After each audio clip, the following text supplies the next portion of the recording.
Back in 2020, opportunity zones were all the rage. Investors, developers, and tax strategists were all talking about them.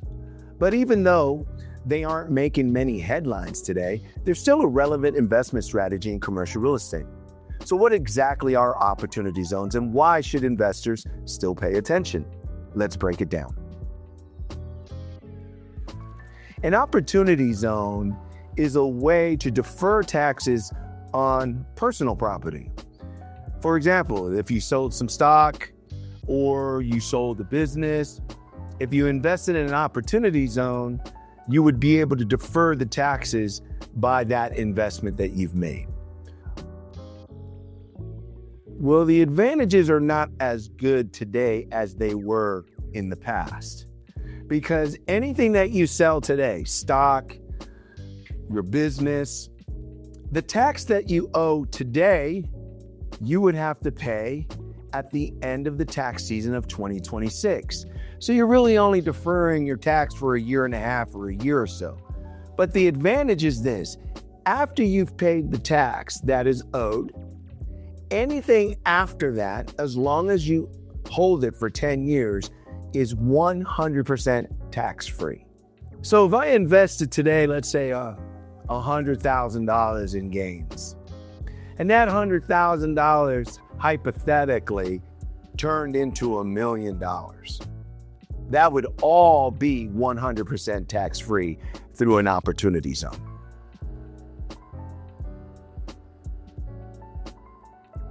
Well, it's a Reg D private placement for accredited investors. But what this fund has done, it has identified a specific geographical location and has purchased the land or the property in that location that would allow the fund to qualify for the tax treatment through a qualified opportunity zone fund. All you got to do is Google it. If you Google opportunity zones, you will find a map. And in that map, you will see thousands of geographic locations that are within these zones. Well, it's really going to be for the younger investor, in my professional opinion, and here's why. Anything that has to do with an opportunity zone is either going to be an asset that may be producing cash flow, but 9 out of 10 times, normally the term opportunity is either an asset that's being built from the ground up or is going to be repositioning.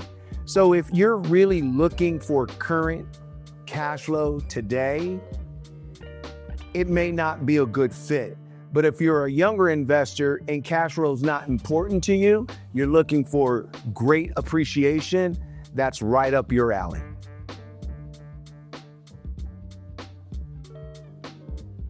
Because most of the time these QOFs are either repositioning assets or ground up development, you have that type of risk. Did the Qualified Opportunity Zone Fund raise enough money to reposition the asset? Can that asset be stabilized quickly and produce cash flow? Can that asset get in a position where a bank will feel comfortable in lending on that property? That goes for an asset that's going to be repositioned or an asset that's starting up from the ground up. Both of these have a tremendous amount of risk associated with it.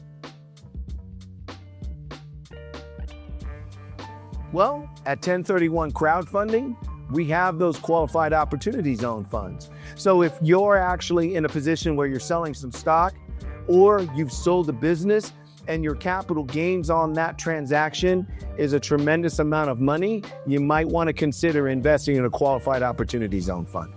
Opportunity zones can offer powerful tax incentives for real estate investors, although some tax advantages are ending soon. If you're sitting on capital gains and looking for tax advantage ways to reinvest, a qualified opportunity fund may be worth exploring. That said, not every opportunity zone investment is a good one. Always do your research, understand the risk, and consult with professionals before making a move. If you found this video helpful, hit the like button, subscribe for more real estate investment insights.